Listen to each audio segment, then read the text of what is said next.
pessoal, boa noite. Estão me ouvindo bem? O retorno ele fica um pouquinho mais perto. Melhorou? Beleza. Gente, eu preciso de ouvir vocês. Boa noite. Boa noite. Boa, melhorou. Satisfação mais uma vez, né, tá voltando aqui em Bambuí. É sempre uma alegria, é sempre um prazer quando a gente recebe um convite, né, para poder fazer uma palestra, para estar principalmente nesses momentos, são momentos de festa, né, são momentos onde a gente se reúne aí com todos as casas e os espíritas do município, que é sempre essa festa que é a Semana Espírita. Então, receber um convite para estar numa Semana Espírita, para mim, particularmente, é sempre uma alegria.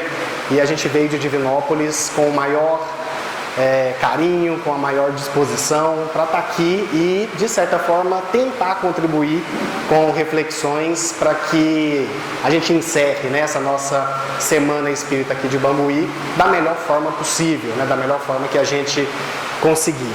O tema que me passaram para a gente conversar aqui hoje, e mais uma vez eu gosto sempre de falar isso aqui para mim é uma conversa, tá?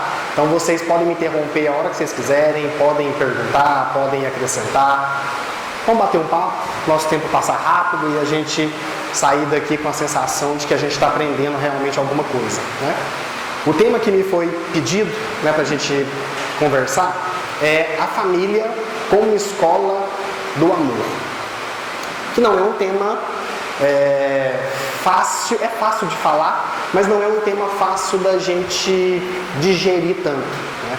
Porque toca em algumas questões que são questões vitais, são questões muito importantes para o nosso processo de amadurecimento, para o nosso processo de crescimento, para o nosso processo evolutivo, tanto individual quanto coletivo.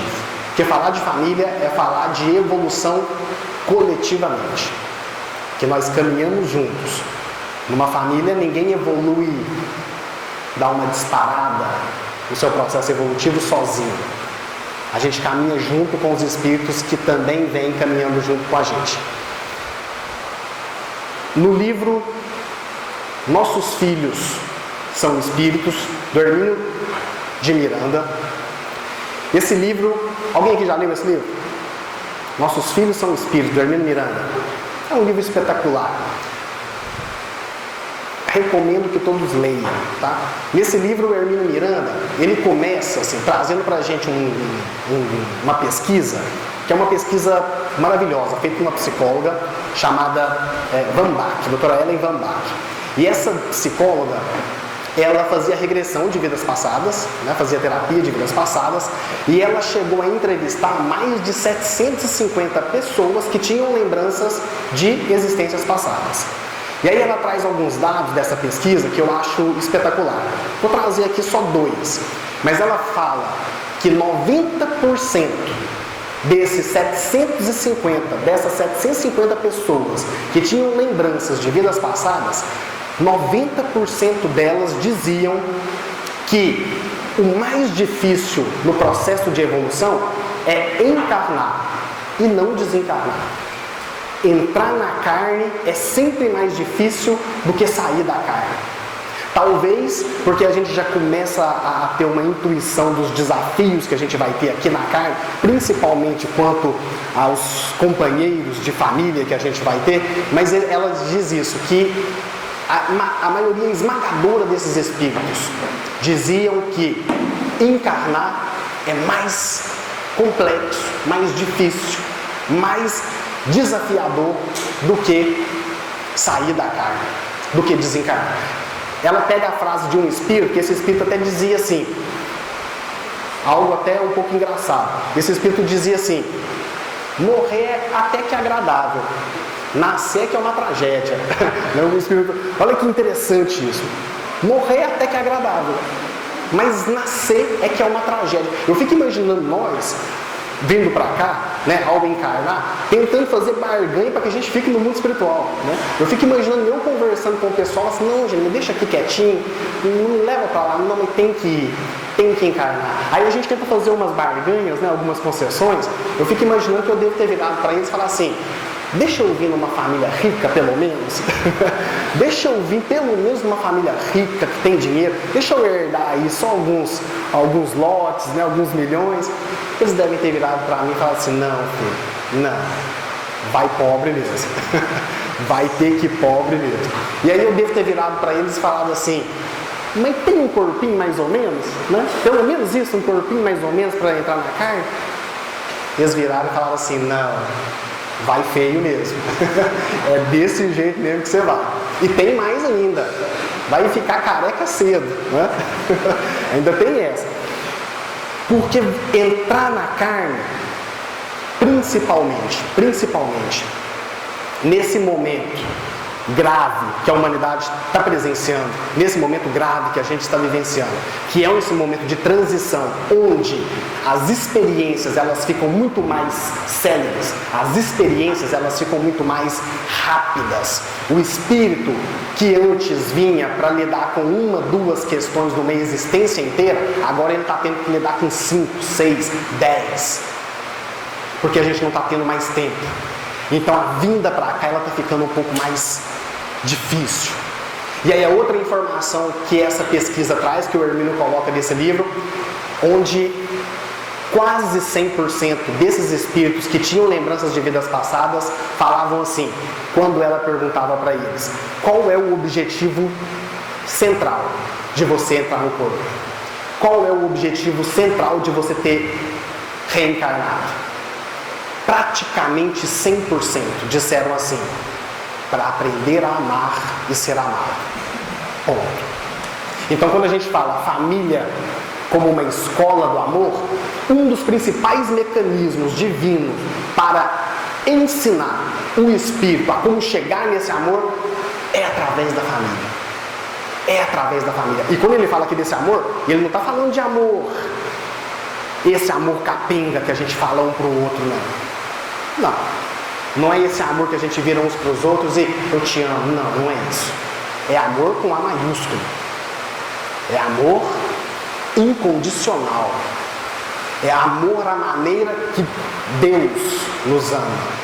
Porque Deus nos ama não é um amor utilitarista, não é um amor pragmático, igual nós temos. O nosso amor é pragmático, o nosso amor é utilitarista. Eu te amo porque você faz isso pra mim. Eu te amo porque você me faz feliz. Eu te amo porque você faz as coisas que eu quero. É só o outro começar a não fazer aquilo que eu quero, a gente já começa a olhar com a cara meio torta e já começa a... Aí, ó, tá vendo? Começou. É só o outro começar a sair daquela expectativa que eu colocava sobre ele, que o nosso amor já começa a sair pela porta. Isso é amor? É claro que não. Então Deus não nos ama porque nós somos o que Ele quer que nós sejamos. Deus não nos ama porque nós somos espíritas. Nossa! Deus não nos ama porque a gente faz caridade. Deus não te ama porque você faz campanha do quilo. Deus não te ama porque você faz trabalho voluntário. Se fosse depender dessas coisas para Deus nos amar, a gente estava perdido. A gente estava perdido. Deus nos ama e ponto. Tal qual nós somos. E ponto. O nosso amor, que é esse amor utilitarista, que é esse amor que faz concessões, que faz barganhas, é interessante demais, porque chega na sua casa, não sei se você está aqui com a sua família ou não, mas quando você chegar em casa, mesmo se estiver aqui ou se a sua família estiver na sua casa, experimenta tentar amar as pessoas que caminham com você, os seus familiares, de uma forma que talvez seria de forma incondicional. Tente amar as pessoas sem pedir nada em troca, para você ver se elas não se assustam, para você ver se elas não se estranham. Por quê? Porque nós não estamos acostumados com isso. A gente está acostumado se o outro me ama, ele está querendo alguma coisa em troca. Se o outro está vindo lá me falando que gosta de mim, alguma coisa ele está querendo. Chega para sua esposa, para o seu marido, para alguém de manhã, do nada, e fala, nossa, te amo. Que maravilha que você é. Que espetáculo de pessoa que você é. Nossa, mas eu casei com a melhor pessoa do mundo. Experimenta fazer uma série de elogios para você ver. A pessoa já vai virar para você e falar assim, o que você está querendo? Já vai pedir alguma coisa. Já vai pedir. É o clássico. O homem chega em casa. Homem, tá, gente? Mulher, tanto faz. Chega em casa com um presente. Um buquê de rosas. Um bombom. E aí a gente chega e dá pro outro. Na mesma hora eu vou já falar o que você fez de errado. Já vai falar o que fez errado daqui a pouco. Porque na nossa cabeça, o nosso amor é utilitarista. Experimenta amar sem pedir nada em troca, para você ver. O homem, o esposo, chega em casa à noite e ele começa a tratar a esposa como se fosse uma princesa.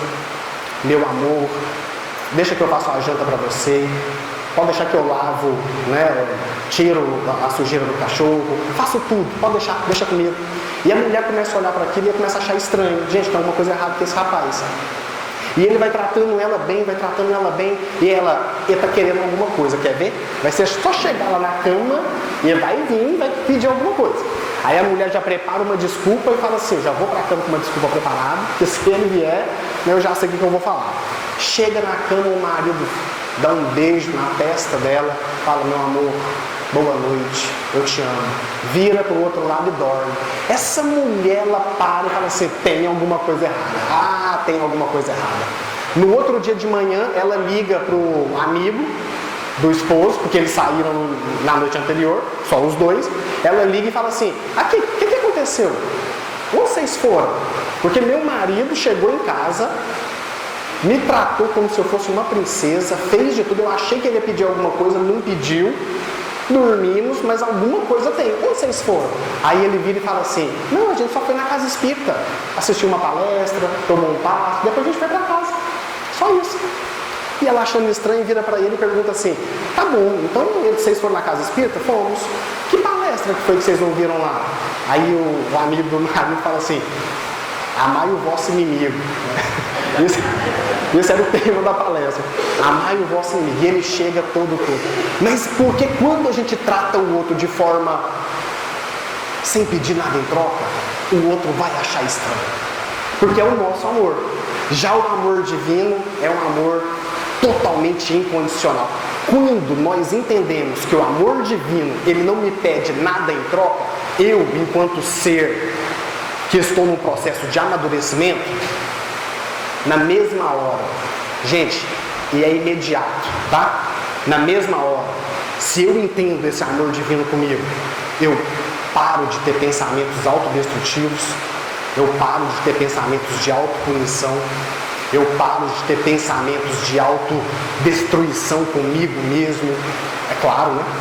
Eu paro de ter pensamentos que me agridem, porque nós aqui somos mestres de ter pensamentos que agridem a nós mesmos. É só a gente fazer alguma coisinha errada que a gente já começa a falar assim, ó, tá vendo?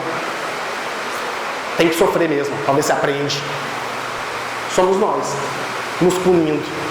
Se eu entendo que Deus me ama tal qual eu sou, sem pedir nada em troca, na mesma hora esses pensamentos se esvaem. A família, ela tem o papel de investir esse amor uns aos outros, mimetizando, imitando esse amor que Deus tem para conosco. E aí a pergunta que a gente tem que se fazer, será que hoje dentro da minha casa eu consigo agir tentando ao menos imitar esse amor que Deus tem comigo? Ou não? Então quando a gente fala de família, primeira coisa a gente tem que entender uma coisa, de que família estamos falando? Porque o conceito de família, ele muda ao longo do tempo. Então, de qual família que a gente está falando? Se você pega o Código Civil Brasileiro, 1916, primeiro Código Civil, 1916, o conceito de família era o seguinte, família é toda reunião de pessoas que se inicia pelo matrimônio. Aqui eles não falam nem de terminar, que se inicia. Por quê? Porque não tinha divórcio ainda, nessa época. Se você pega a nossa Constituição de 1988, o conceito de família já evoluiu um pouquinho mais. Então eles falam assim, família é todo agrupamento de pessoas que podem vir do matrimônio, da união estável ou da monoparentalidade. Já melhorou um pouquinho, já abarcou, já aumentou o conceito de família. A gente caminha mais um pouquinho, 2006, Lei Maria da Penha. Lei Maria da Penha tem um conceito de família que eu acho espetacular. Ela diz assim, família é todo agrupamento de pessoas que se consideram como tal. Ponto. Família são todos aqueles que se veem como familiares. E isso pode ser por laços naturais, por afinidade ou por vontade expressa. Isso é família. Então, no Brasil, pela primeira vez nos últimos anos, a família tradicional já não é mais a maioria. Pela primeira vez, pai, mãe e filho já não é mais maioria no nosso país. A família, principalmente a família mosaico, né, que a gente chama, é aquela que o homem vem de um casamento, a mulher vem de outro casamento, ou a pessoa vem de um outro casamento, se junta e junta todos os filhos, todo mundo numa mesma casa. Essa conformação de família, tirando a tradicional brasileira, não é mais maioria no nosso país. Isso é muito interessante porque a família vai mudando e os nossos conceitos de família também têm que ir mudando, mas a doutrina espírita, no seu conceito de família, ela é atemporal, ela acompanha todos esses processos. Todos esses processos. Então, essa família que hoje está totalmente diferente na sua conformação, um dos motivos básicos disso acontecer é simples da gente entender. Porque antes as pessoas se arranjavam, se casavam por interesses, por manutenção de heranças. Se você chega para um romano antigo e pergunta para ele assim: você casou para ser feliz? Ele vai rir na sua cara. Ele vai rir na sua cara. Que isso, meu amigo? Casar para ser feliz? Isso não existe. Casamento era para manutenção de heranças, manutenção de clãs. Era para isso que funcionava. Não sei se hoje mudou muito, né, disso. Se perguntar para alguém se a gente casa para ser feliz, não sei se está muito diferente da Roma antiga. Mas, pela primeira vez na história, nós estamos nos casando por desejo, por afinidade. Então a gente casa de forma mais livre, mas a gente também separa mais. Então a gente se separa mais justamente por causa disso. Porque as nossas formas hoje de constituir família já não são mais arranjadas. Então dizem as pesquisas que 53% dos casais se separam nos 10 primeiros anos de matrimônio. 53%. Mais da metade nos primeiros 10 anos de matrimônio. Dizem as más línguas, eu não sei se é verdade, mas dizem as más línguas que os outros 47% ficam pensando seriamente no assunto, sabe? Se separam ou se não separam. Mas é porque nós também estamos nos reunindo por desejo. Por desejo. E aí quando você pega a pergunta 383 do Livro dos Espíritos, para que serve a infância? É uma outra pergunta, mas que os Espíritos vão nos ajudar a resposta para o que a gente está falando aqui. 383. Qual que é o objetivo do Espírito passar pela infância? Os Espíritos respondem assim para o Kardec. Porque nessa fase eles estão mais suscetíveis de receber os ensinamentos daqueles que são responsáveis pela sua educação. Note que os Espíritos não falam. Eles não falam que eles estão mais suscetíveis de receber o ensinamento do seu pai e de sua mãe. Porque aqui não tem família tradicional. Estão mais suscetíveis de receber o ensinamento daqueles que são responsáveis pela sua educação. Independente se são dois pais, se são duas mães, se é um pai, se é a mãe, se é uma mãe solo, se é um pai solo, se é sem pais, independente. Aqueles que são responsáveis pela sua educação. Então, quando a gente vai falar dessa família, qual que é o conceito que o Espiritismo traz dessa família? Família, eu fico sempre assim, muito... Eu sempre falo isso. Vocês devem encontrar com Deus muito primeiro do que eu, né? É óbvio. Porque os Espíritos falam isso, né? Os Espíritos superiores, eles veem a Deus. Então, eles chegam até Ele. Então, vocês vão chegar para perto de Deus, vocês vão conhecer Deus anos-luz primeiro do que eu. Quando vocês chegarem perto de Deus, gente, dê os parabéns para Ele. Porque, assim, eu fico muito admirado com a metodologia, a pedagogia divina, como Ele faz para nos ensinar. E Deus, para nos ensinar, Ele pega um montão de espírito que não se gosta, Ele pega um montão de espírito que às vezes tem asco um com o outro, Ele pega um montão de espírito que às vezes não se suporta, coloca isso tudo numa mesma casa e fala assim: se vira. Aprendam aí a se gostar uns dos outros. Porque nessa fase que a gente está, é claro que a família ainda vai chegar o dia que a família vai ser uma reunião de espíritos afins. Vai chegar. Mas por enquanto nós ainda nos reunimos na afinidade, sim por afins, mas na afinidade devido aos problemas, devido aos conflitos. Então a pedagogia divina, ela é maravilhosa. Coloca todo mundo debaixo do mesmo teto e fala assim: resolvam-se. Resolvam-se.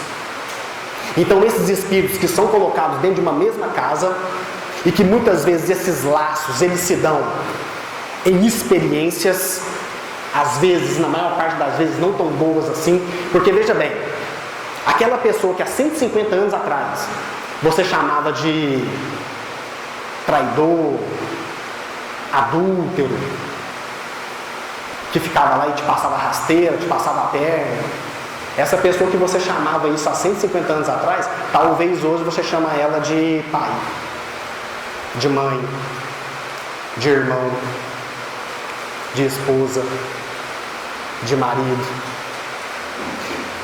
Talvez hoje, a pessoa que está com você hoje, nos seus relacionamentos, no trabalho, na faculdade, seja onde for, essa pessoa que está com você hoje e que você muitas vezes olha chato, pessoa mais inconveniente, nossa. Lá em Divinópolis, pelo menos, nós falamos isso. Aqui em Bambuí, eu acho que vocês não falam isso, né? Aqui é tranquilo esse tipo de situação. Mas aquela pessoa que você olha assim e fala assim, pessoa mais inconveniente, quer distância. Talvez, daqui a 100, 150 anos, você vai estar chamando ela de irmão, dentro da mesma casa. Você vai estar chamando ela de filho, de filha, ou de pai, ou de mãe. Porque é assim que se dão as relações. É assim que se dão as relações. Então a gente tem que começar a entender quem são essas pessoas que caminham com a gente. Quem são essas pessoas? Porque veja bem que interessante, sempre quando um começa a ficar mais lúcido, num emaranhado de experiências, sempre quando um começa a ficar mais lúcido, esse vai ser aquela pessoa que vai chamar os outros para vir e para reparar as arestas do passado. É sempre o mais lúcido que chama. E geralmente o mais lúcido é aquele que tem mais responsabilidade na situação. Quem aqui já leu o livro Sexo e Destino?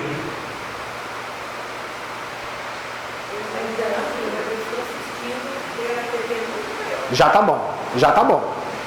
Eu li 2 vezes e escutei o audiobook dele mais 2 vezes. Gente, recomendo, leiam Sexo e Destino. Esse livro tem uma experiência, e quando vocês forem ler, vocês vão se lembrar do que eu vou falar aqui agora.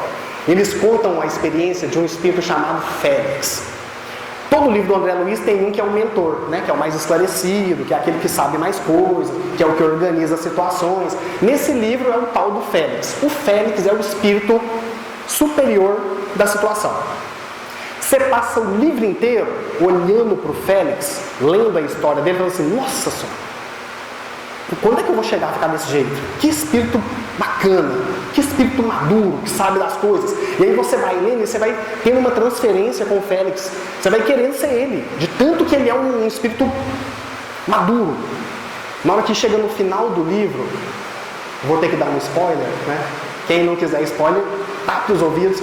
Mas chega no final do livro, você é revelado, né, para nós, leitores, que aqueles 2 agrupamentos familiares que estavam passando por inúmeros problemas, de traições, de um passar a perna no outro, de homicídio, esses 2 grupos familiares, quem foi o pivô de toda aquela situação, de todo aquele conflito, de todas aquelas situações dolorosas que eles estavam passando, foi o próprio Félix. Há muitos anos atrás. Eles não situam temporalmente. Mas o Félix foi o pivô de toda aquela situação. Ele foi o responsável por aquilo estar daquele jeito. E naquele momento ele era o mais lúcido. E ele estava tentando juntar todo mundo para que os espíritos pudessem se reunir em famílias para resolver as suas situações. Então veja bem, geralmente o mais lúcido é aquele que tem mais culpa no cartório. E por que eu falo isso? Porque nós aqui espíritas, principalmente nós espíritas, nós somos danados para bater a mão no peito falando assim, na minha casa eu sou o mais lúcido. Nós somos danados para bater a mão no peito assim, na minha casa eu é que tenho o maior bom senso. Se você na sua casa é aquele que é o mais lúcido, sinto muito te dizer. Não precisa nem de completar, né? Não precisa nem de completar. Então veja bem, no livro Jesus no Lar, e aqui começo a dar o tom da fala, e do que é a família, e por que ela é uma escola. No livro Jesus no Lar, Jesus está sentado com os discípulos, fazendo uma reunião. De repente, Jesus vira para Pedro, está na casa de Pedro. Jesus vira para Pedro e diz assim, livro do Neio Lúcio, primeira mensagem, culto cristão no lar. Jesus vira para Simão Pedro e diz assim, Pedro, o que faz o pescador antes de levar o peixe para o mercado? Pedro, uai mestre, naturalmente ele escolhe os melhores peixes, né, e leva ali para vender. Ok. E o que faz o oleiro? O oleiro.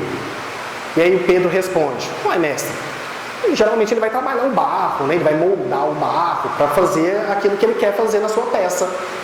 E aí Jesus fala assim, fala várias coisas para Pedro, mas vira para ele e diz assim, pois é Pedro, todos eles trabalham numa oficina antes de entregar o produto. O lar é essa oficina. O lar é essa oficina. Por que você não faz do seu lar essa oficina para entregar espíritos maduros para o mundo? E aí Pedro, uai mestre, por quê? Vamos fazer juntos? Vamos fazer juntos. E aí Jesus fala assim, então por que você não convida seus familiares para poder participar desse culto? Aí Pedro, bora lá, vamos convidar. Convida a família, vem a família de Pedro, senta-se ali ao redor. Jesus faz uma preleção, faz uma fala, depois ele abre para a conversa. Quando Jesus abre para a conversa, adivinha quem que levanta a mão para fazer a primeira pergunta? A sogra de Pedro, né? E aí na hora que a sogra de Pedro levanta a mão, Pedro já começa, já dá uma remexida na cadeira, assim, não vai vir coisa boa aí. E aí a sogra de Pedro vira para Jesus e diz assim, mestre, mas a caminhada, ela inicia tão boa, tão leve, cheia de flores, mas de vez em quando começa a aparecer pedras no caminho. Dizem as más línguas que ela deu uma olhada para Pedro assim, né? Começa a aparecer pedras no caminho. Pedro já começou a se arrepender de ter chamado a família, mas bora lá. Jesus vira para ela e fala assim, sogra de Pedro, porque ela não tem nome, tá? É sogra de Pedro. Aí Jesus vira para ela e fala assim, sogra de Pedro, o lar é a escola da alma. É a escola da alma. E o que Jesus está querendo dizer para ela quando ele fala que o lar é a escola da alma? Porque aqui é o lugar onde a gente tem as primeiras noções de responsabilidade, as primeiras noções de deveres e também as primeiras noções de direito. O lar ele é uma escola porque é ele que vai nos transmitir qual é o objetivo central de você ter encarnado numa família. Então quando você pega o conceito da palavra família, famulus, que lá na Grécia Antiga tinha os escravos. Você tinha os escravos que eram os atrienses, que eram os escravos responsáveis por cuidar do átrio. Você tinha os servos, que eram os escravos responsáveis por cuidar da parte exterior da casa. E você tinha os fâmulos. Os fâmulos eram os escravos responsáveis por cuidar da casa. Da palavra fâmulos origina a nossa palavra família. Ou seja, família significa servir. Servo. Aquele que serve. Então se alguém reclamar e virar e falar assim, mas nessa casa aqui é tudo eu. É isso mesmo. Você está aí para isso. Você está aí para aprender a servir. É tudo você mesmo. Está reclamando certinho. Porque na casa, no lar, é o local onde a gente vai aprender a servir. E nesse aprender a servir, a gente aprende um monte de coisa, principalmente a diminuir o nosso egoísmo. Pergunta 775 do Livro dos Espíritos. O que aconteceria se relaxasse os laços da família? O que os Espíritos respondem? Haveria um recrudescimento do egoísmo. Se relaxasse os laços da família, haveria um recrudescimento do egoísmo. Se você quiser continuar sendo egoísta, não tenha família. Não case. Não tenha filhos. Porque a vida no lar nos chama, nos convoca a não ser egoísta. Eu venho de uma família, nós somos 4 filhos, 3 irmãs. Nossa, meu pai abria um Guaraná de 600 ml, sabe aqueles Guaraná? Guaraná Baré. Aqui tinha Guaraná Baré? Sim ou não? Não, né? Não conhecem? Não é por causa da idade, não, né? Lá em Divinópolis tinha um Guaraná Baré. Abria um Guaraná de 600 ml para dividir para 4 pessoas. Gente, a gente dividia aquilo na régua. Colocava a régua assim para não ficar nem meio milímetro mais um do que para o outro. Porque a gente aprende a dividir. Em família, meu pai saía de casa, ele ia comprar um bombom para a família. Na cabeça dele ele já tinha que pensar assim, tem que levar 4, no mínimo. Se você quiser continuar sendo egoísta, não tenha família. Porque a família é para a gente aprender a dividir. É para a gente aprender a ser fraterno. É para a gente aprender a não ser egoísta. E como nós podemos fazer isso? Vivendo em família. A convivência, ela traz para a gente 2 ensinamentos muito básicos, mas muito interessantes. O primeiro, quando a gente passa a conviver mesmo, no dia a dia, o outro, ele passa a se humanizar aos meus olhos, porque ele passa, e eu o tiro de um lugar de desilusão, onde ele estava nesse pedestal que só correspondia à minha expectativa. A convivência, ela faz com que o outro caia do pedestal, porque eu passo a ver ele como ele realmente é. A vida em família é para nos mostrar como nós realmente somos, e o outro também como ele realmente é. Então você pega o Milor Fernandes dizia assim: ai, como são belas e educadas as pessoas quando nós ainda não as conhecemos bem. Porque quando a gente as conhece bem, cai do pedestal. É por isso que o namoro é um espetáculo. Nossa, o namoro é um espetáculo. Eu olho o outro como se fosse um Deus. Eu olho para o outro e falo assim: nossa, ganhei na loteria. Tirei a sorte grande. Casa para você ver. Casa para você ver. Daqui a pouco você vai estar olhando para o outro falando assim: nossa, salguei a Santa Ceia. O que eu fiz para merecer isso? Tirar do pedestal. E assim tem que ser. É essa que é a questão. Esse é o movimento natural. Tem que ser assim. Porque se eu fico na ilusão da paixão que patologiza o outro como se ele fosse um Deus, eu nunca vou aprender sobre ele ou sobre mim mesmo. Eu tenho que tirar ele do pedestal. E isso acontece inevitavelmente com a convivência, no relacionamento. Porque em casa, na família, é onde nós nos permitimos ser quem nós realmente somos.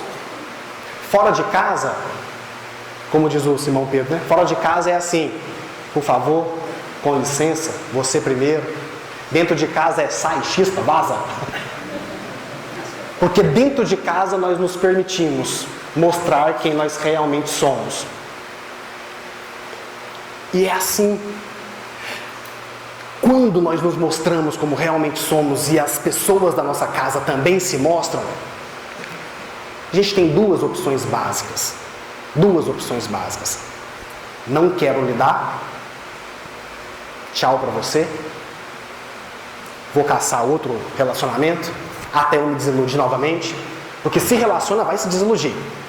Tira o cavalinho da chuva. Se relaciona, vai se desiludir. Mário Quintana foi solteiro sua vida inteira, nunca quis se casar. E aí uma vez um repórter perguntou para ele: Mário Quintana, mas por que você nunca quis se casar? E ele vira pro repórter e responde assim: nossa, eu nunca pude conviver com a ideia de deixar milhares de mulheres desesperançosas porque eu me casei, que queriam se casar comigo, né?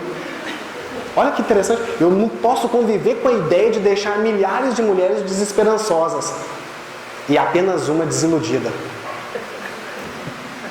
Porque ele sabe que vai ter desilusão. Então quando a gente chega nesse estado, ou eu não quero, vai viver sua vida, ou eu passo a olhar isso de uma forma madura, de uma forma em que o Espírito ele é chamado a encarar essa situação para que ele ganhe experiência e seja um espírito mais maduro, ele pode olhar para isso e encarar daquela forma que o Emmanuel nos fala. Quando o Emmanuel no livro Pensamento e Vida, ele diz assim: nós somos, e eu adoro repetir essa frase, nós somos compelidos a padecer os nossos reflexos tóxicos a partir das pessoas da nossa parentela. Eu vou repetir para a gente entender. Nós somos compelidos a padecer o retorno dos nossos reflexos tóxicos a partir das pessoas da nossa parentela. Porque Deus sabia muito bem que ia chegar uma fase da nossa caminhada que a gente não ia querer saber de autoconhecimento. Não quero saber disso não. Vou viver minha vida aqui. E aí Deus resolve isso de uma forma muito tranquila. Ele fala assim: meu amigo, ótimo. Você não quer se conhecer? Não tem problema. Eu arranjo uma outra forma de você ter que olhar para dentro de você mesmo. Qual é a forma que ele arranjou? Lei de afinidade. Você vai atrair para perto de você pessoas que revelem o seu interior. Ponto. E é por isso que nós somos compelidos a padecer o retorno dos nossos reflexos tóxicos a partir das pessoas da nossa parentela. Aquele cunhado que você olha e fala assim: nossa, chato, meu Deus do céu. A pergunta que você tem que se fazer é: por que você acha que ele está no mesmo núcleo familiar que você? O que dentro de você atraiu ele para o seu núcleo familiar? É essa a pergunta que você tem que se fazer. Se a gente fica só olhando para fora, eu não cresço. Eu tenho que tentar entender o que em mim que atraiu aquela pessoa para a minha convivência, para o meu dia a dia. Então a convivência, ela pode tanto fazer com que eu olhe para dentro de mim e aprenda mais sobre mim, mas quando eu olho para dentro do outro, ela faz com que esse outro se humanize aos meus olhos. Se humanize aos meus olhos. E eu passo a entender o motivo dele errar. Por um motivo muito simples: ninguém erra sozinho. Ninguém erra sozinho. Nós somos corresponsáveis no erro. Todos nós somos corresponsáveis no erro. Lembram lá da frase do Khalil Gibran? Khalil Gibran dizia assim: uma folha não amarelece sem o consentimento silencioso de toda a árvore. Sabe aquele filho rebelde? Aquele sobrinho que está revirando a família de pernas para o ar? Uma folha não amarelece sem o consentimento silencioso de toda a árvore. Qual que é a responsabilidade que eu tenho nisso? Porque nós temos. O Emmanuel no livro Vida e Sexo, ele fala assim: nós reencontramos os espíritos na exata medida que os deixamos no passado.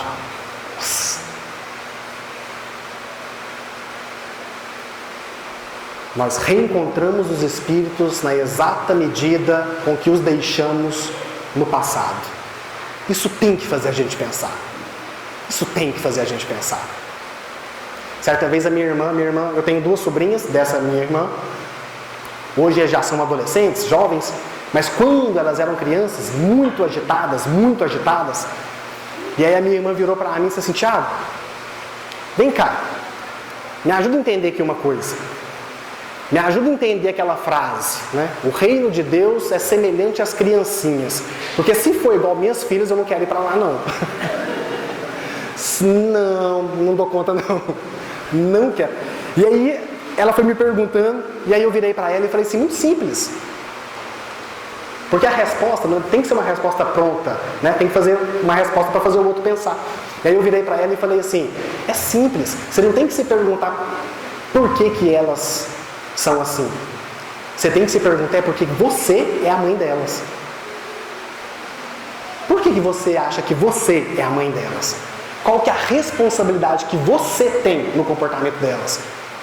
É a única coisa que nos cabe fazer. É a única coisa que nos cabe. E a gente tem que refletir sobre isso. Então quando Jesus vira para a sogra de Pedro e fala: é a escola da alma. Jesus olha para ela, aquela cara de interrogação, ela não sabia o que ele estava falando. E aí Jesus vira para ela e fala assim: sogra de Pedro, o que você faz com as lentilhas? E aí ela responde para ele: naturalmente eu levo no forno, depois sirvo. E o que você faz com o pão? Naturalmente eu também levo no fogo, no forno, para poder servi-lo. Aí Jesus vira para ela e fala assim: ótimo, a família, o lar, é um forno preparador, é um curso ligeiro de fraternidade. Olha o que Jesus responde para ela: a família é um curso ligeiro de fraternidade. Por que é um curso? Porque um curso você tem que matricular. Você tem que ir lá e fazer sua matrícula, fazer sua inscrição, ela tem que ser deferida. Para você entrar, para você estar na família da qual você veio, a sua família nuclear, você teve que fazer uma inscrição. Não é mágica. Não é tão simples assim. Você teve que fazer um pedido. Teve que haver uma conversa. Teve que haver um acordo. E teve que haver um aceite. E quando esse aceite ele existe, significa um investimento em você. É um investimento libidinal. Toda vez que a gente nasce, quer dizer que pelo menos um espírito avalizou a nossa vida. Pode vir. Isso é um investimento. E esse investimento, a gente tem que olhar para ele e não simplesmente falar assim: não, foi um acidente, não me planejou. Não. Houve a filosofia chama isso de mirada apreciativa. Mirada apreciativa. Você recebeu uma mirada apreciativa de alguém para que você esteja aqui. Alguém avalizou o seu processo para que hoje você estivesse aqui. Então, esse curso que a gente aprende uns com os outros, nessa carga horária desse curso, é uma carga horária que ela é teórica e que ela é prática. E essa carga horária prática, a gente aprende no exemplo, uns com os outros, dentro da família. A gente aprende com exemplo. Não adianta você achar que através de sermão você vai ensinar seu filho.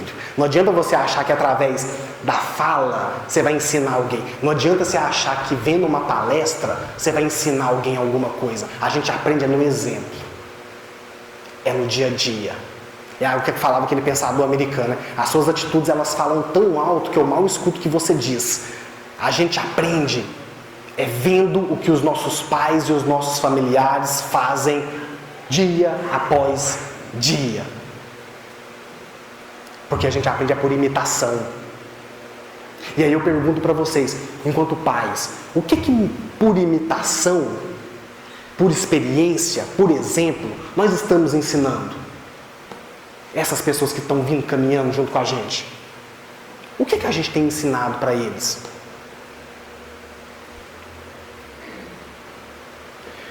Dentro de casa, muitas vezes falta um bom dia, boa tarde, boa noite. Olha o que a gente fala. Às vezes a gente vê uma pessoa e fala assim: bom dia, velho.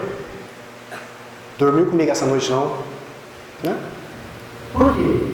Porque intuitivamente a gente acha que se a gente dorme junto com a pessoa, não tem que dar um bom dia.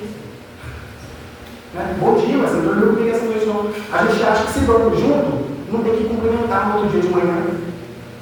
A gente acha que se está todo mundo dentro da mesma casa, eu não tenho que ir lá e dar um beijo, um abraço, eu te amo, falar com a pessoa o quanto ela é importante para mim. A gente acha que não tem que fazer isso, só que a gente está todo mundo junto dentro da mesma casa.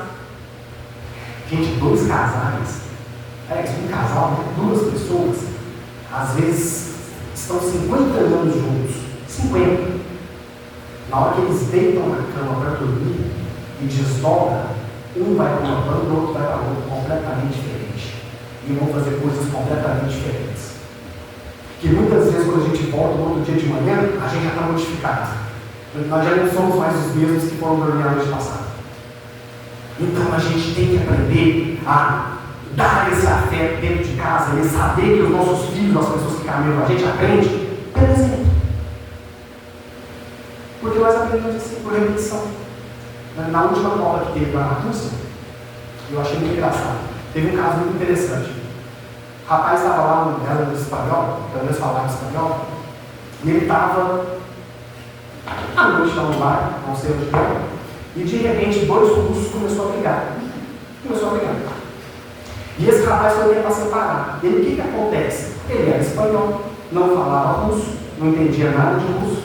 E aí, como que se deu a situação? Porque na Rússia, o sufixo ali da palavra, principalmente quando termina em SKI, né, ou Gov, né, Gorbachev, ou Tchaikovsky. Então, esse sufixo, geralmente, ele fala sobre a origem da pessoa.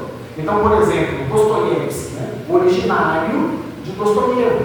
Então, existem algumas questões assim.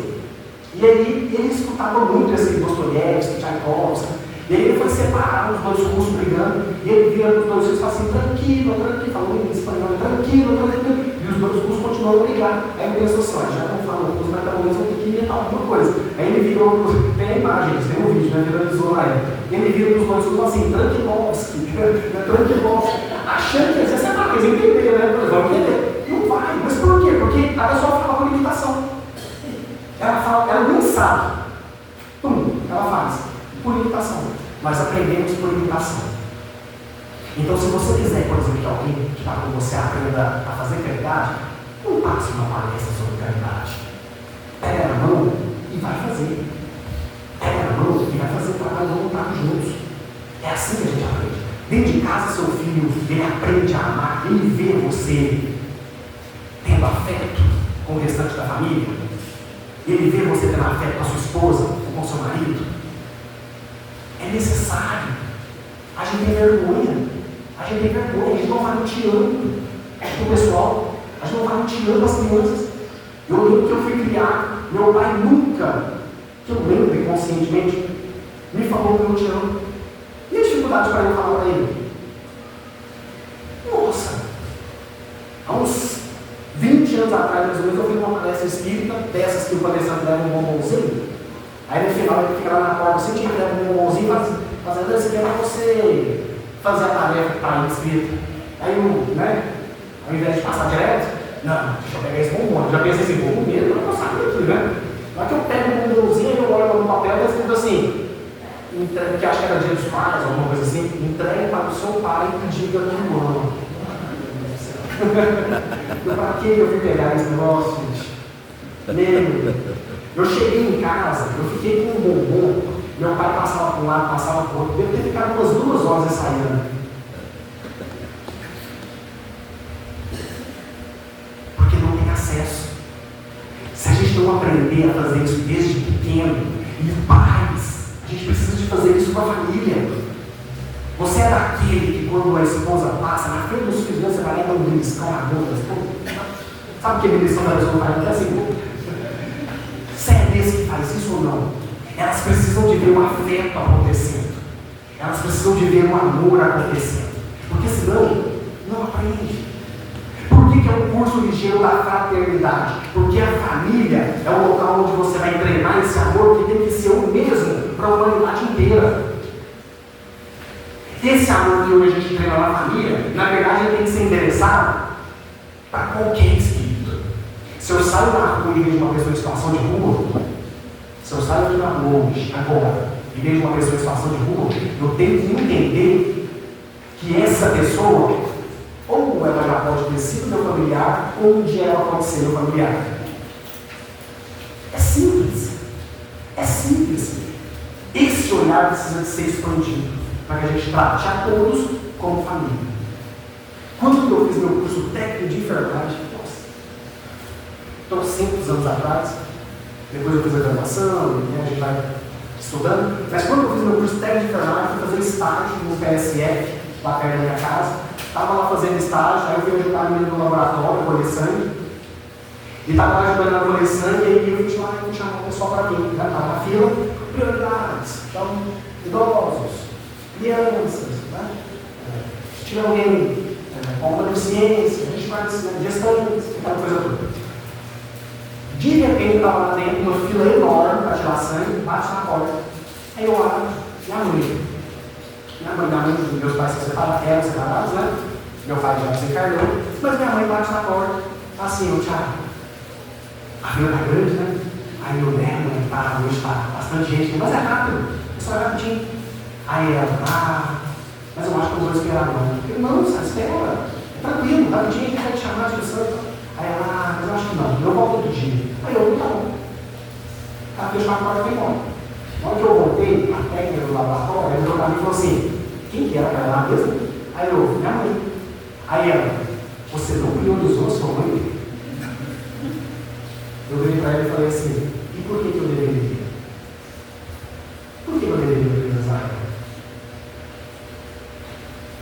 A pessoa que chegou 5 horas da manhã e estava na fila, ela também alguma vez eu poderia ter sido minha mãe? Ou pode vir a ser? Então para que eu vou priorizar? É esse movimento que a gente tem que tentar começar a fazer. E é claro que não foi só por um treino, né? É óbvio que eu não sou assim, mas é um treino, que é uma forma de tentar ver todos como família, como pessoas pertencentes da mesma casa. Então Jesus responde para a sogra de Pedro, e a gente já começa a terminar. Jesus responde para a sogra de Pedro, é um curso ligeiro de fraternidade. E ela, mais uma vez, não entende aquilo que Jesus está falando, ela levanta a mão de novo, Pedro de novo balança na cadeira, e ela vira para Jesus e fala assim, mas mestre, mas parece que tem pessoas que não aprendem. Conta-se que Pedro teve um infarto, caiu no chão. E ela parece que tem pessoas que não aprendem. E aí Jesus vira para ela e fala assim, o que você faz com as mentiras, depois de ter passado pelo forno, e elas permanecem duras? E aí ela diz assim, naturalmente eu jogo fora, jogo no mundo. E aí Jesus responde para ela, pois bem, a alma, ao passar pelo mar, mesmo assim não se adoecer, claro que ele não fala com essas palavras, mas a alma, quando ela permanece rebelde, ela também é jogada fora, para servir como adubo dentro dos detritos da natureza. É a resposta que Jesus dá para ela, para servir como adubo dentro dos detritos da natureza. Então, se hoje talvez você está reclamando que as pessoas do seu lado são duras demais, talvez você pode ir para um outro contexto onde as pessoas sejam mais duras ainda. E você, com o seu endurecimento, que é um endurecimento mediano, talvez vai servir como adubo no endurecimento daquele outro núcleo familiar. Porque nada se perde. Porque a gente aprende com todas as situações. Então, quando Jesus vira para ele e fala assim, sogra de Pedro, o lar é essa fervura benéfica. O que é fervura benéfica? É um lugar do limite. É um lugar que eu ensino o outro a ter responsabilidade. E isso tem que ser principalmente na infância. Porque é um momento, sabe quando você tem um mal entendido? Na empresa, seja onde for, e você tem um mal entendido, e você vem e fala assim, nossa, o outro brigou comigo, ficou de cara fechada, mas foi uma coisa tão boba. Se a gente tivesse aqui 5 minutos de conversa sincera, a gente resolvia a situação. Já passaram situações assim? E você vem e fala assim, se eu tivesse 5 minutos de conversa, de forma clara, a gente resolvia isso. Sabe esses 5 minutos de conversa que você pede com alguém, que ela senta e ela está 100% com os ouvidos abertos para te ouvir? É isso, cara. É isso que significa infância. Nós temos problemas estrondosos com espíritos. E é como se a gente virasse para Deus e falasse assim, pai, eu preciso de 5 minutos com esse espírito. Me dá 5 minutos para conversar com ele, que ele me escuta. Deus vira e fala assim, concedido. Vai lá. Infância. Esses 5 minutos são mais ou menos 10, 12 anos. Que a gente tem um espírito totalmente aberto para nos ouvir.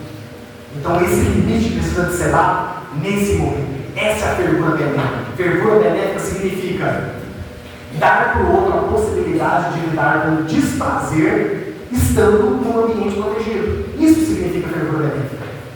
Isso significa dar. Dar para o outro a possibilidade de lidar com a frustração, com o sofrimento, mas estando num ambiente protegido. Então eu não tenho o que fazer o menino se frustrar, a menina se frustrar. Isso é fervura benéfica. Porque vai aprender limites. Cuidado é nesse processo. Lacan dizia assim, dar limite é dar cuidado. Dar cuidado é dar amor. Dar limite é dar cuidado. Criança e adolescente implora por limite. Implora por limite. E nós muitas vezes não queremos dar. Não queremos indispor.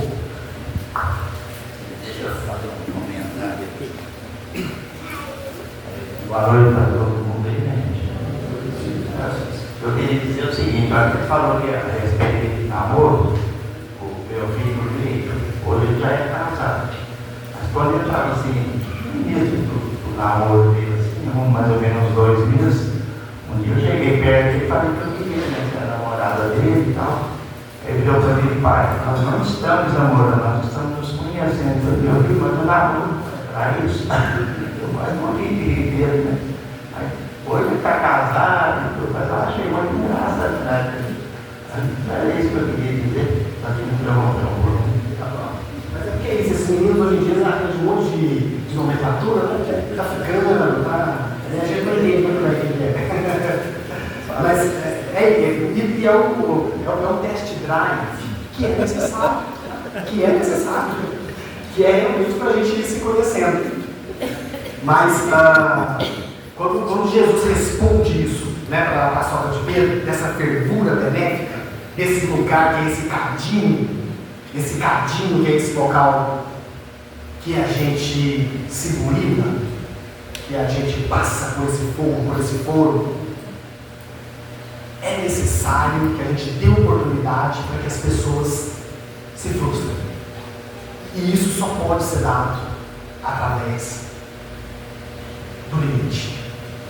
Ivan Capelato é um psicanalista brasileiro, e ele fala uma coisa bacana demais. Ele diz o seguinte: a natureza nos dá um monte de coisa, de graça. A natureza, ela lhe dá um instinto, a natureza lhe dá um instinto de sobrevivência, a natureza lhe traz processos de própria percepção, por exemplo, né, de situação de tempo e espaço. A natureza te dá isso, de graça. Tem uma coisa que a natureza não te dá de graça, se chama autoestima. Autoestima a gente tem que conquistar. Autoestima a gente tem que se esforçar para ter. E aí ele fala assim: a forma que nós temos de auxiliar as pessoas para que elas tenham uma autoestima é, primeiro, mostrando para ela que o desejo dela não é o principal desejo que existe no mundo, não é o único. Então ela precisa se frustrar ao entender que existe um desejo que é maior do que o dela. Então quando o adolescente vira e fala assim: ô pai, eu estou saindo, ele está na porta de casa, estou saindo, hein? E ele dá aquela olhadinha e fala assim: estou saindo, hein? Ele está implorando que o pai ou a mãe, o pai vai pegar e fala assim: não, você não vai sair, bota dentro de casa, vai ficar aqui com a gente. Senta aqui e vamos assistir um filme juntos. Porque ele está implorando por limite. Ele implora por isso. Porque o dar limite é dar cuidado. E aí quando a criança entende que existe um desejo acima dela, e que mesmo assim o outro não quis fazer com que ela se sentisse mal, é só um desejo. Exemplo simples, que é o exemplo que o Ivan Capelato dá. Filho está vendo televisão, no seu prazer, não quer sair da sua enxurrada de dopamina, ou está lá no TikTok, vendo alguma coisa, passando rios. Daqui a pouco o pai chega, a mãe fala assim: bora tomar banho. E a criança fala assim: não vou. Você vai. Não vou. Você vai. Qual que é a resposta? Você vai. E pronto. Por que eu tenho que ir? Porque eu quero. Ponto. Ele tem que entender que existe um querer que é maior que o dele. Porque eu quero. É só isso que ele precisa aprender. E tem que ir. E aí ele vai xingando. Sua boba. Vou sair de casa. Não amo mais você. Ele vai xingando, mas vai. E aí depois que ele toma banho, xinga. Aí ele está tomando banho e não quer sair do banheiro, mas quer ficar lá. E aí depois ele sai. E aí ele chega assim: mãe, ele não coparam. Aí a mãe vai lá e vai cortar, não vai para ele. Tentem avaliar isso pelo lado psicológico. É alguém que não me deixa ter o prazer que eu quero. É alguém que não me deixa ter a sensação que eu desejo estar na minha zona de conforto. E ela me faz sentir raiva dela por causa disso. Eu despejo nela a minha raiva. Mas mesmo assim, eu despejando nela a minha raiva, ela vem e me serve. Ela vem e me ama. O que é autoestima? É ter alguém que um dia tolerou a minha raiva externa e que mesmo assim me ama. Psicologicamente, isso para mim é eu tolerar a minha própria raiva interna, eu tolerar a minha própria feiura interna e saber que eu posso me amar da mesma forma. Isso é autoestima. E isso a gente consegue dar uns com os outros através do limite. Só que o problema é que a gente acha que para eu dar limite e falar não, tem que vir acompanhar de uma cara feia. Não pode. Não! A gente acha que dar limite tem que vir acompanhado de uma bronca. Onde você viu, menino? O limite precisa ser dado com carinho, com afeto. Livro Boa Nova. Jesus sai para fazer algumas outras coisas com outros discípulos, fica ali no núcleo deles Mateus, alguns outros discípulos, João, e aí Mateus recebe 3 pessoas que chegam até aquele grupo, diz assim, quero conhecer Jesus. E aí ele fala assim, não, Jesus não está aqui não. Foi fazer outras coisas, então, quiser ficar aí. Aí Mateus pergunta assim, mas o que vocês querem com Jesus? Aí eles falam assim, não, porque a gente queria conhecer, porque a gente quer ajudar, né? Quer também se tornar consigo, seguir. E aí Mateus vira para esses 3 e fala assim, quem vocês acham que vocês são? Você falou o nome dele, ladrão, todo mundo sabe que você rouba aqui na vizinhança, todo mundo sabe que você furta aqui. Você está fazendo o quê? O que você acha que você vai ser discípulo de Jesus? Aí vira para o outro, fala o nome dele, você é adúltero, confesso, todo mundo sabe que você é adúltero, e trai esposa, e faz esposa, o que você acha que você vai seguir Jesus? E fala do outro também, daqui a pouco os 3 baixam a cabeça, triste, vão embora. Quando eles saem, passa um tempinho, chega Jesus. Jesus chega, aí Mateus chega para Jesus e fala assim, mestre, vieram 3 aqui te procurar, mas resolvi que a pessoa quando ela faz coisa errada, ao invés de ela fazer coisa errada e ficar quieta, né? Mas ela faz coisa errada e quer falar, né? E aí Mateus vira para Jesus e fala assim, pode, eu já lidei com eles, já mandei embora, né? Mandei caçar tudo. Jesus chega pertinho de Mateus, pega a cabeça de Mateus, coloca no ombro, faz um carinho em Mateus, está no livro do amor, faz um carinho em Mateus e diz assim, não é assim, Mateus, não é assim. Eu vim, foi para esses, e não é assim que a gente educa as pessoas, alisando os caminhos, ensina com afeto, ensina com carinho. É o que a gente precisa de começar a tentar fazer. Olhar para as pessoas que caminham com a gente e ensinar uns aos outros com carinho, com afeto. Lembrando do ser divino que cada um é. Lembrando do ser de amor que cada um é. Fazendo com que ele se lembre ou ele se relembre do ser investido de amor que ele é. Por isso que a família é uma escola de amor. Porque dentro de casa eu tenho que fazer o outro se lembrar da porção divina que ele traz dentro dele. Se eu não conseguir fazer isso, talvez eu esteja falhando. Talvez. Mas tem tempo. A gente tem um tempo enorme pela frente. Termino para a historinha do Marcos. Alguém já ouviu falar de Escola da Ponte? Escola da Ponte é uma escola modelo de Portugal que ficou conhecida por ser uma escola com modelos educacionais e pedagógicos totalmente inovadores e recuperar pessoas e alunos que eram tidos como perdidos para grande parte das pessoas. Nessa Escola da Ponte chega um menino chamado Marcos. Ele veio expulso de uma outra escola porque ele tinha mandado a diretora do CTI de tanto bater na diretora. Agrediu ela no CTI. Foi expulso, foi para a Escola da Ponte. Ela só recebia aluno com esse perfil. Na hora que o Marcos chega na Escola da Ponte, o que o Marcos mais vai fazer? Aquilo que ele mais sabe. Bater, agredir, xingar. É o que ele sabe fazer. Porque ele viu a vida inteira. É o que ele sabe. E ele começou a fazer isso.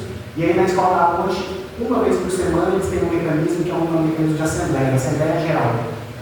Eles têm um quadro onde escreve acho bem e acho mal. No quadro eu acho bem, eles vão elogiando. Ah, a didática que a professora deu no meio-dia, bacana. Ah, o que o coleguinha fez, ok.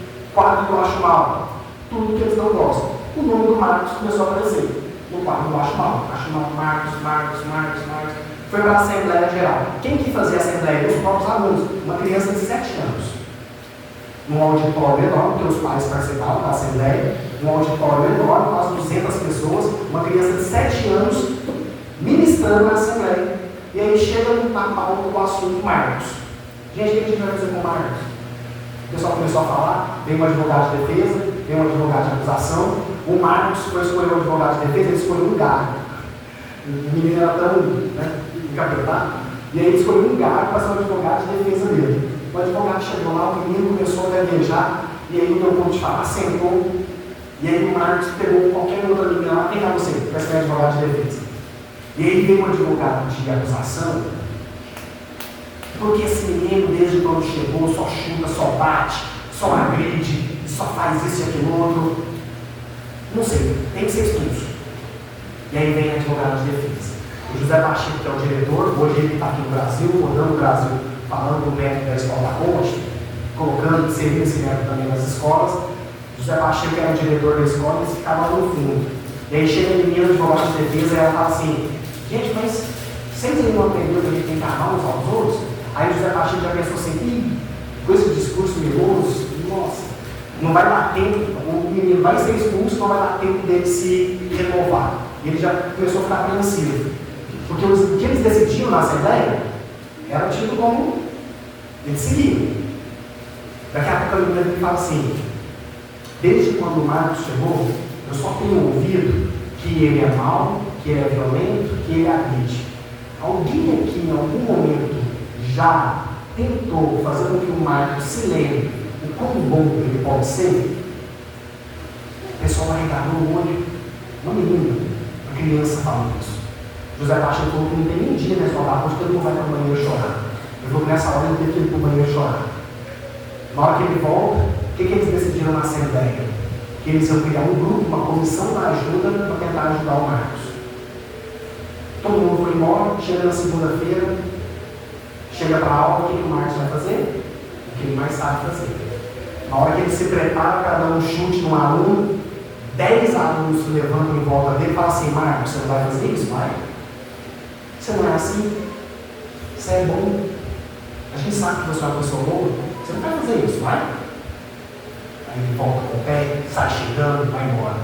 Passa mais uns 10 minutos, o Marcos pega um monte de pedra no chão, começa a mandar 10 meninos se levantam em volta do Marcos. Marcos, você não vai fazer isso, vai? Todo mundo aqui sabe que você é bom.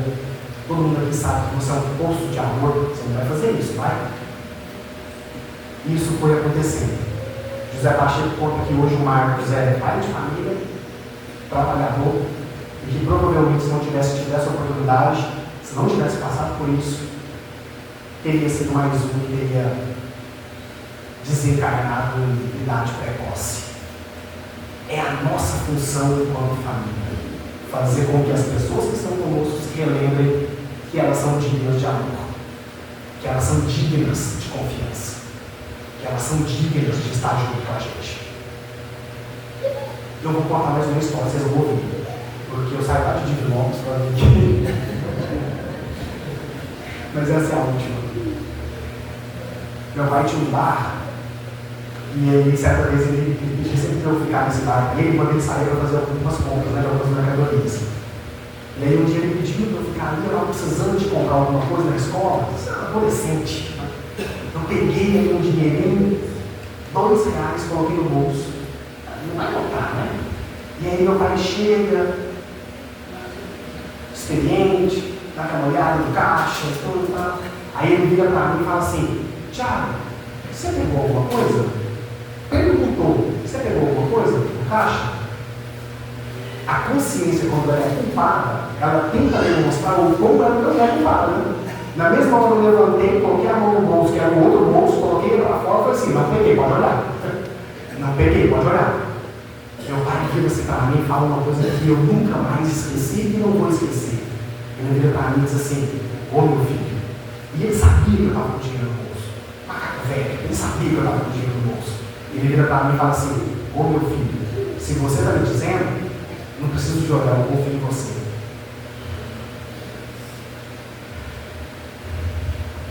Subi as escadas da minha casa, deitei na minha cama, 2 horas pensando nessa frase. 2 horas pensando nessa frase. Com dinheiro no bolso. Não precisa me olhar, eu confio em você. Essa frase foi um investimento espiritual em mim, que eu não faço ideia da virada de chave que eu tive na minha existência depois de ter escutado isso. Então nós temos chance ainda de investir nas pessoas que estão conosco. Nunca é tarde. Nunca é tarde. Gente, desculpa ter deixado vocês cansados esse tempo inteiro, mas agradeço demais a paciência. Espero que tenha colocado pelo menos alguma coisinha de reflexão para que vocês pensem por vocês mesmos, e agradeço demais o acolhimento que tiveram comigo. Obrigado.